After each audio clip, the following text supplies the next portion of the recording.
राधे राधे, जय श्री कृष्णा। स्वागत है आप सभी का मेरे YouTube चैनल सपना कंवर व्लॉग्स में। भगवान की कृपा सदा आप और आपके परिवारजनों पर बनी रहे। आप सदा खुश रहें, स्वस्थ रहें और भगवान आपकी सभी शुभ मंगल मनोकामनाओं को पूर्ण करे। कार्तिक माह मातम्य 18वां अध्याय। लिखता हूँ महापुराण की सीधी सच्ची बात। 18वां अध्याय कार्तिक का वरदान। अवरोध रूप महाप्रभु शंकर नंदी पर चढ़कर युद्ध भूमि में आए। उनको आया देखकर उनके पराजित गण फिर लौट आए और सिंहनाद करते हुए आयुधों से दैत्यों पर प्रहार करने लगे। भीषण रूपधारी रुद्र को देख दैत्य भागने लगे। तब जालंधर हजारों बाढ़ छोड़ता हुआ शंकर की ओर दौड़ा। उसके शुंभ निशुंभ आदि वीर भी शंकर जी की ओर दौड़े। इतने में शंकर जी ने जालंधर के सब बाण जालों को काट अपने अन्य बाणों की आंधी से दैत्यों को अपने फरसे से मार डाला। खड़गोरमा नामक दैत्य को अपने फरसे से मार डाला और बलाहक का भी सिर काट दिया। घसमर भी मारा गया और शिवगढ़ ऋषि ने प्रचंड नामक दैत्य का सिर काट डाला। इसी को शिवजी के बैल ने मारा और कई उनके बाणों द्वारा मारे गए। यह देख जालंधर अपने शुंभ आदि दैत्यों को धिक्कारने और भयभीतों को धैर्य देने लगा, पर किसी प्रकार भी उसके भयग्रस्त दैत्य युद्ध को न आते थे। जब दैत्य सेना पलायन आरंभ कर दिया तब महाक्रुद्ध जालंधर ने शिवजी को ललकारा और 70 बाण मारकर शिवजी को दग्ध कर दिया। शिवजी उसके बाणों को काटते रहे, यहाँ तक कि उन्होंने जालंधर की ध्वजा, छत्र और धनुष को काट दिया। फिर 7 बाणों से उसके शरीर में भी तीव्र आघात पहुंचाया। धनुष के कट जाने से जालंधर ने गदा उठाई। शिवजी ने उसकी गदा के टुकड़े कर दिए। तब उसने समझा कि शंकर मुझसे अधिक बलवान है, अतएव उसने गंधर्व माया उत्पन्न कर दी। अनेक गंधर्व अप्सराओं के गण पैदा हो गए। वीणा और मृदंग आदि बाजों के साथ नृत्य व गायन होने लगा। इससे अपने गणों सहित रुद्र भी मोहित हो एकाग्र हो गए। उन्होंने युद्ध बंद कर दिया। फिर तो काम मोहित जालंधर बड़ी शीघ्रता से शंकर का रूप धारण कर वृषभ पर बैठकर पार्वती जी के पास पहुंचा। उधर जब पार्वती ने अपने पति को आते देखा तो अपनी सखियों का साथ छोड़ दिया और आगे आई। उन्हें देख कामातुर जालंधर का वीर्यपात हो गया और उसके पवन से वह जड़ भी हो गया। गौरी ने उसे मानव समझा। वह अंतर ध्यान हो उत्तर की मानस पर चली गई। तब पार्वती ने विष्णु जी को बुलाकर दैत्य धन का वह कृत्य कहा और यह प्रश्न किया कि क्या आप इससे अवगत हैं। भगवान विष्णु ने उत्तर दिया, आपकी कृपा से मुझे सब ज्ञात है। हे माता, आप जो भी आज्ञा करेंगी मैं उसका पालन करूँगा। जगत माता ने विष्णु जी से कहा, उस दैत्य ने जो मार्ग खोला है उसका अनुसरण उचित है। मैं तुम्हें आज्ञा देती हूँ कि उसकी पत्नी का पतिव्रत भ्रष्ट करो। दैत्य तभी मरेगा। पार्वती जी की आज्ञा पाते ही विष्णु जी उसको शिरोधार्य कर छल करने के लिए जालंधर के नगर की ओर गए। आइए रसपान करते हैं। कार्तिक माह मातम्य 19वां अध्याय। श्री विष्णु मम हृदय में प्रेरणा करने वाले नाथ, लिखो महात्म कार्तिक, राखो सिर पर हाथ। राजा पृथु ने पूछा, हे नारद जी, अब आप यह कहिए कि भगवान विष्णु ने वहां जाकर क्या किया तथा जालंधर की पत्नी का पतिव्रत किस प्रकार भ्रष्ट हुआ।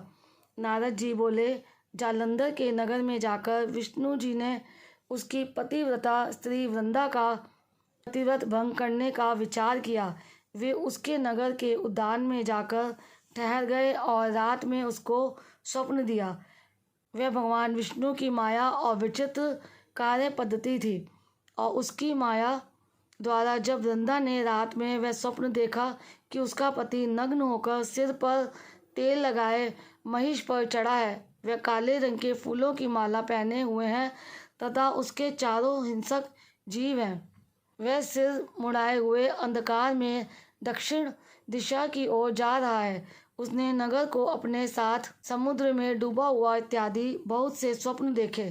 तत्काल ही वह स्वप्न का विचार करने लगी। इतने में उसने सूर्य देव को उदय होते हुए देखा तो सूर्य में उसे एक छिद्र दिखाई दिया तथा वह कांतिहीन था।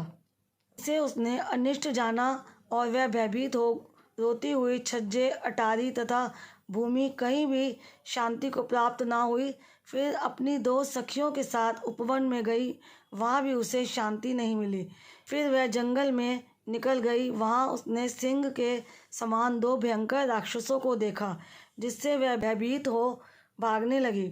उसी क्षण उसके समक्ष अपने शिष्यों सहित शांत मौनी तपस्वी वहाँ आ गया। भयभीत वृंदा उसके गले में अपना हाथ डाल उससे रक्षा की याचना करने लगी। मुनि ने अपनी एक ही हुंकार से उन राक्षसों को भगा दिया। वृंदा को आश्चर्य हुआ तथा वह भय से मुक्त हो मुनिनाथ को हाथ जोड़ प्रणाम करने लगी। फिर उसने मुनि से अपने पति के संबंध में उसकी कुशल क्षेम का प्रश्न किया। उसी समय 2 वानर मुनि के समक्ष आकर हाथ जोड़ खड़े हो गए और ज्यों ही मुनि ने भ्रुकुटी संकेत किया त्यों ही वह उड़कर आकाश मार्ग से चले गए।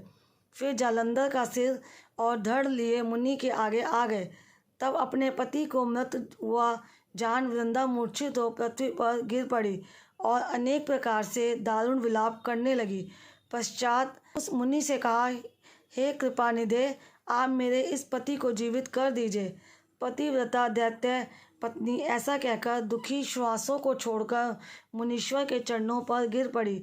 तब मुनीश्वर ने कहा, यह शिवजी द्वारा युद्ध में मारा गया है, जीवित नहीं हो सकता, क्योंकि जिसे भगवान शिव मार देते हैं वह कभी जीवित नहीं हो सकता। परंतु शरणागत की रक्षा करना सनातन धर्म है, इसी कारण कृपा कर मैं इसे जलाए देता हूँ। नारद जी ने आगे कहा, वे मुनि साक्षात विष्णु ही थे जिन्होंने ये सब माया फैला रखी थी। वह वृंदा के पति को जीवित करके अंतर्ध्यान हो गए। जालंधर ने उठकर वृंदा को आलिंगन किया और मुख चूमा। वृंदा भी पति को जीवित हुआ देख अत्यंत हर्षित हुई और अब तक हुई बातों को स्वप्न समझा। तत्पश्चात वृंदा सकाम बहुत दिनों तक अपने पति के साथ विहार करती रही। एक बार सुरत एवं संभोग काल के अंत में उन्हीं विष्णु को देखकर उन्हें ताड़ित करती हुई बोली, हे पराई स्त्री से गमन करने वाले विष्णु, तुम्हारे शील को धिक्कार है। मैंने जान लिया है कि मायावी तपस्वी तुम ही थे। इस प्रकार कहकर कुपित पतिव्रता वृंदा ने अपने तेज को प्रकट करते हुए भगवान विष्णु को शाप दिया, तुमने माया से 2 राक्षस मुझे दिखाए थे, वही दोनों राक्षस किसी समय तुम्हारी स्त्री का हरण करेंगे। सर्पेश्वर जो तुम्हारा शिष्य बना है यह भी तुम्हारा साथी रहेगा। जब तुम अपनी स्त्री के विरह में दुखी होकर विचरोगे उस समय वानर ही तुम्हारी सहायता करेंगे। ऐसा कहती हुई पतिव्रता वृंदा अग्नि में प्रवेश कर गई। ब्रह्मा आदि देवता आकाश से उसका प्रवेश देखते रहे। वृंदा के शरीर तेज पार्वती जी के शरीर में चला गया।